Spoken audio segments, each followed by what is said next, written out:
नमस्कार मित्रांनो, मी स्वाती तोरसेकर एशा पृथ्वीमध्ये तुमचं स्वागत करते.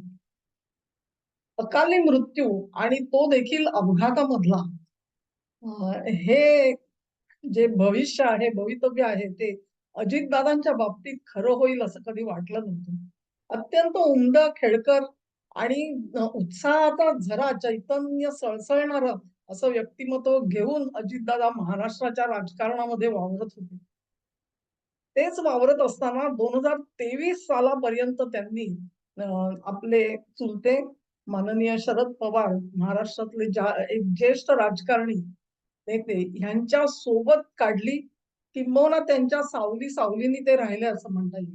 23 साली मात्र दादांनी एक निर्णय घेतला आणि अ, भाजप सोबत आपण सरकारमध्ये सामील व्हावं असं त्यांनी मनाने ठरवलं. त्यांच्या मागे एक एनसीपीचा खूप मोठा वर्ग होता. अनेक आमदार त्यांच्या सोबत आले.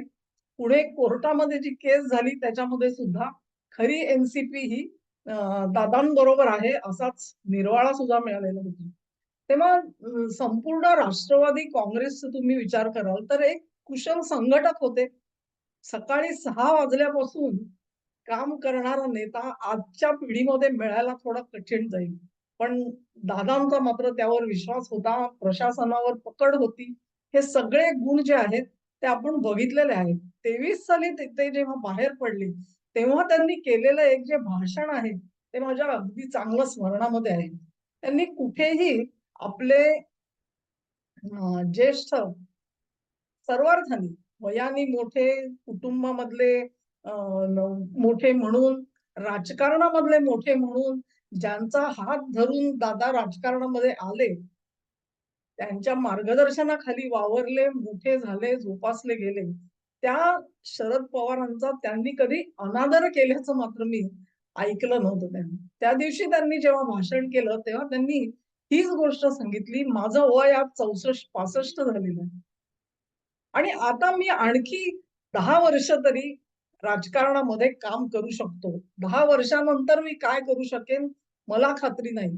तेव्हा ही शेवटची जी 10 वर्ष आहेत, ती मला कर्तृत्व गाजवण्यासाठी हवी आहे. ती संधी मला हवी आहे. आणि ती संधी जर का मूळ पक्षामध्ये मिळणार नसेल, तर ह्या युतीमध्ये येऊन मला ते कर्तृत्व गाजवायला आवडेल. अशा अर्थाची विधानं त्यावेळेला अजितदादांनी केलेली होती. त्यांच्या डोळ्यासमोर त्यांनी एक सांगितलेलं होतं, निवडणुका होतात, जातात.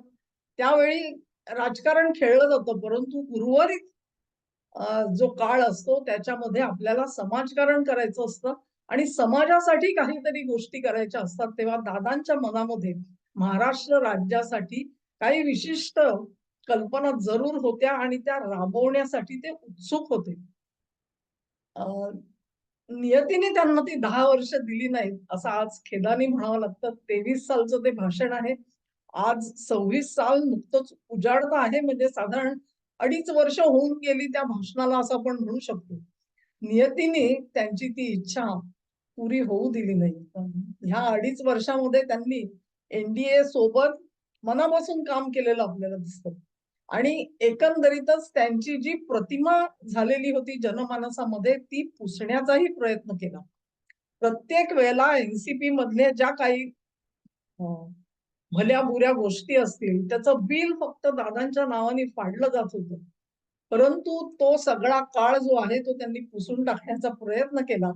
कदाचित नियतीने त्यांना संधी दिली असती महाराष्ट्राच्या बाबतीत, तर त्यांनी काय कर्तृत्व गाजवलं असतं हे आता आज आपण म्हणू शकत नाही, कारण ती एक अधुरी राहिलेली कहाणी आहे.